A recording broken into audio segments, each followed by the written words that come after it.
Hello everybody and welcome back to the recap of last week in Spellweaver. And well, was it an eventful week? Kinda. I was actually really hoping that we'll get the new cards announced by this Thursday. Yeah, Ivko just said that as usual the team is late with stuff. Yeah, like, you know, I would be lying if I'd say that I was not expecting it. Because I was expecting problems with the new cards and stuff. Actually, Ivko said that they should be available for Balance Team the next Friday, which is tomorrow. That gives us roughly a week for testing, a little bit more, but not much. Well, we'll see where it gets us. I mean, on one hand, I will have a lot of free time, because in Poland we're having like 1st and 3rd of May are bank holidays. And it usually implies like 2nd or 4th or 30th of April free. And you know, in the current configuration, well, I'm gonna have you know, a whole week free. Jesus, it's so beautiful. But at the same time, I'm not sure how able I will be to play. So we'll see where it gets us. Yeah, but unluckily no cards today. Also, I still don't recall any sort of conclusion on whether or not the release should be public or not. The huge problem is that forums are pretty much dying. I'm not saying dead yet, but they are dying. And I'm really disappointed because of that. I know why it's happening. It's happening because of Discord. I am not a fan of it. I mean, I do see a point in both. Although Discord is a chat. And a chat system works differently than a message board or a forums, which technically could be classified as a form of a message board. Like, I personally find it more difficult to track the conversations that happen when you are absent on a chat. The flow of the discussion is much different, and backtracking on chats is, at least for me, much more difficult than it is on the forums, on the message boards, on basically any other form of communication. So yeah, it's like if I'm off for a day, okay, I go to sleep, go to the university, you know, get back home, do some stuff, and effectively after I'm back again on Discord, it takes me like nearly 24 hours, and there is, you know, a few hundred messages in every channel, and there is like, you know, a dozen of channels. Actually, I don't know how many is there. But a dozen might be actually a little bit too much. Half a dozen? No, there is definitely more than half a dozen. Where actually 12 might be a fairly fairly accurate guess. Although it's still a guess, and just a word that sounds nicely to describe an unknown amount of a certain size. So yeah, following those really difficult for me. So if I'm not like right now looking at something that's happening, I don't really follow what happened before. Yeah, I don't like it. Aside from that, in the weekly article series this week, Riri brought us the infamous OTH one-turn heal deck. frankly, like calling this deck just OTH or one turn heal is a little bit of not understatement, but a broad name. You know, this is more of a playstyle in general rather than a certain deck. I wouldn't even call it a deck archetype. This is a playstyle because those playstyles of one turn healing, they've been happening for a long time in many different scenarios. They were happening with the old Scatador, if I recall correctly. Yeah, is that how old Scatador? Yeah, old Scatador was healing you or damaging your opponent, if I recall correctly. I don't remember.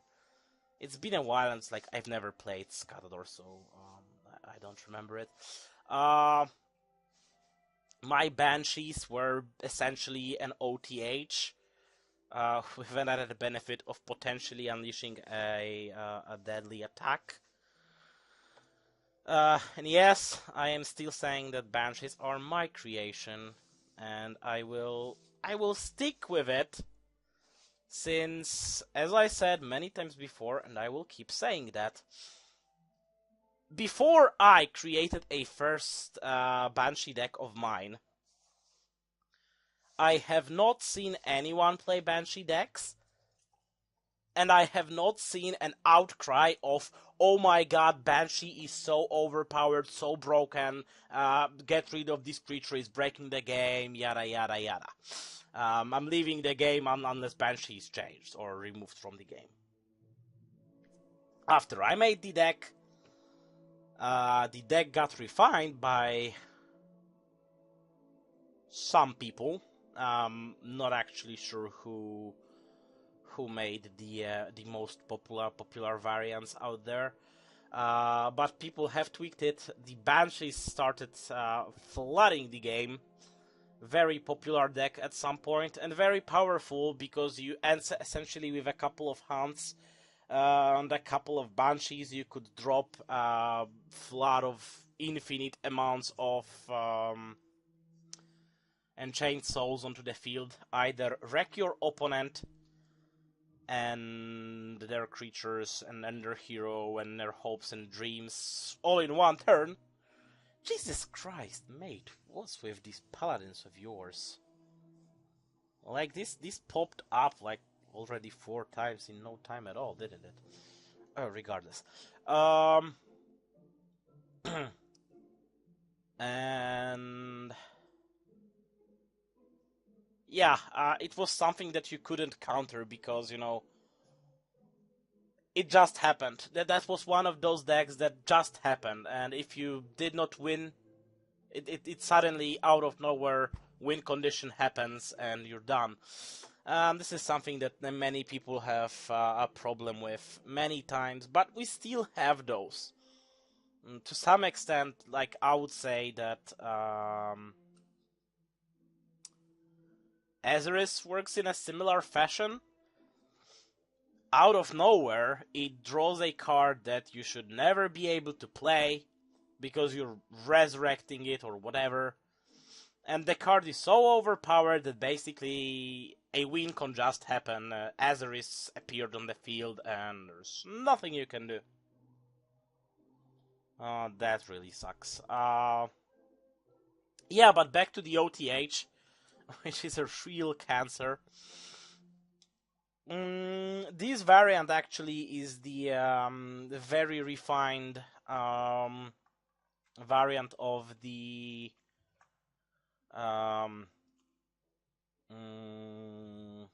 crap, lost the name of the card.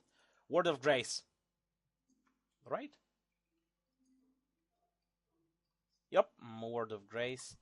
Gain 2+1 for each of your order left. Yep, so that's a very refined version of the Word of Grace OTH with reflectors and stuff. Basically, yeah. A lot of yellow levels, then just, you know, Word of Grace, reflect, Word of Grace, reflect. You won. GG. So yeah, this is really not fun for your opponent. Uh, it is quite difficult to play on your own. You really have to consider a lot of things. This deck basically uses no creatures. I mean, it's using 4 Elinors, but the only purpose of those is to draw your Words of Grace from graveyard, and allow you to reuse them. Then you exorcism to take back your Elinors, and the whole process repeats. As actually Riri mentions, despite calling it OTH, one turn heal, you don't necessarily need to heal in one turn. But it's definitely possible, and that's definitely what happens often. That's a deck, a really strong deck. If you know how to play it. I say that this is a really strong deck, but it requires a decent amount of skill to execute properly. If if you'll be too hasty, or omit some things, you might pull yourself to a very problematic state where you actually fuck yourself up. I cannot really put it in the other way. Yeah, 100% your fault because you messed up. But if you know what you're doing, and if you're careful, you can really pull it off. Yeah, pull it off. Off is the proper one. So that's a thing. Aside from that, the Facebook promo thing, that system log, it was, yep. Sorry, to celebrate top 100 card games, yada yada. 100 gold for each action, capped at 50k gold. So we basically need 500 actions in under the post to reach the cap. We did not. The final amount ended up at 28,200 gold, which amounts to 282 actions. Not bad. That's a nice boost of gold for every player. Presume some people might have noticed it. Noticed the gold they got for something on login, but they did not even realize for what, because if I recall correctly, there was no special message saying why you got the gold, just the pop-up saying that, hey, you got the gold. Well, that's something. And we had an update, a small patch focused largely on bug fixes, and once again, bug fixes.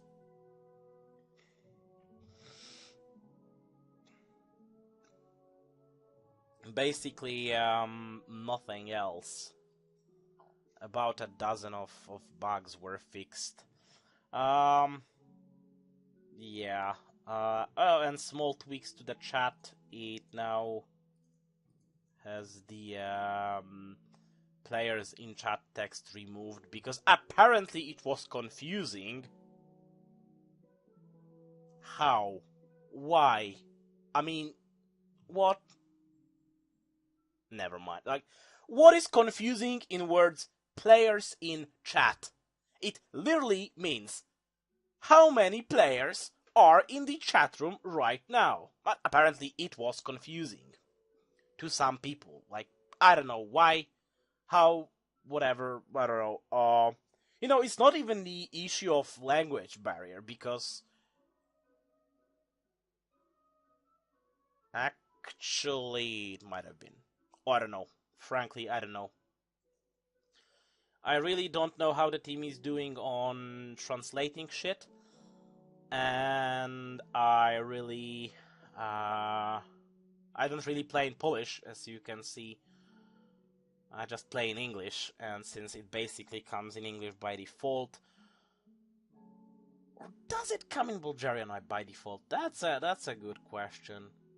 I wonder if Dream Reactor is developing in Bulgarian and then translating it to English, or are they doing it outright in English?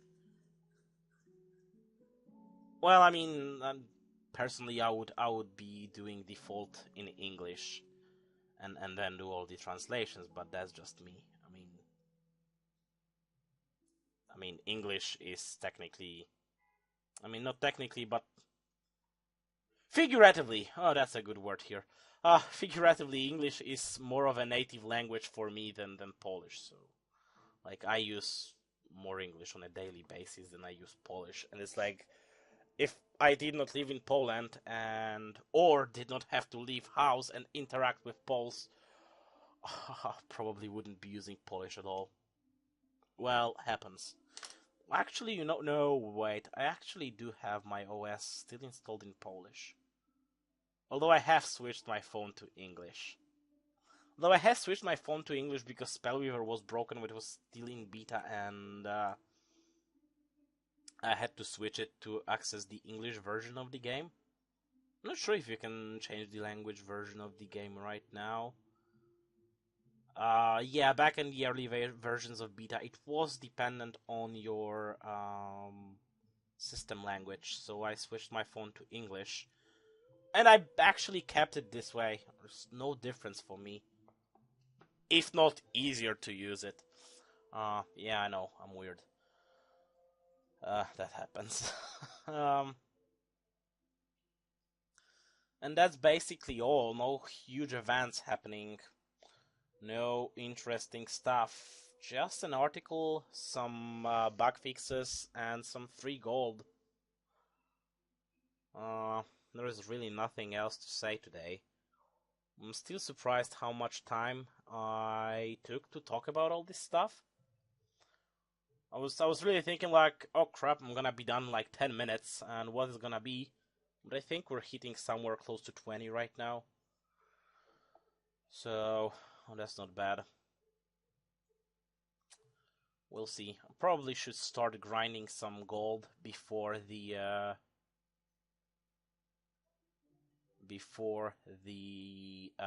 new stuff comes out. Yeah. But well, long May weekend, that might be problematic. We'll see. I still have the Devirk pack to open. I am not really excited about. Ooh, actually, that's an interesting one. I think that's like the one that everyone omitted, including me. How will hero packs behave after the New Horizons? It's like, I've seen discussions about or mentions from the buying those now requires a confirmation before it was broken, and if you accidentally clicked it, you would automatically buy the 2 good boxes or 2 evil boxes because those were broken. I think the discussion was about everything, about normal, good, evil, small, premium, and foil packs, not about the hero packs. Like, they definitely contain all the cards that have been coming so far. 1, 2, 3, 4, 5, 6, 7, 8. Okay. Cards that have been coming out so far, but then we know that the new cards won't be coming in the normal packs nor the small packs. They will be coming in vanity packs, but they will appear in premiums and foils on the premium and foil rules of no duplicates. So, I mean, heroes don't have any rules about duplicates, do they? 3 random bonus cards from the same aspect. Well, the new hero probably won't be a dual aspect. Yeah, there have been voices in the community that it would be nice if the new hero would be dual aspect. Um, but I don't really see it happening.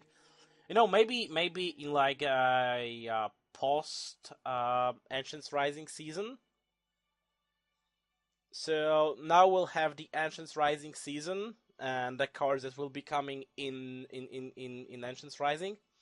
And then maybe in the future, so effectively a year from now, in the next season expansion thingy, whatever they will come up with, maybe we'll have something new. I mean, maybe we'll have something like a dual aspect heroes, because those will be nuts. Anyway, that will be it for today. Hope you enjoyed. Remember to like, subscribe, leave some feedback in the comments. Those are always helpful. And I'll see you next week. Take care.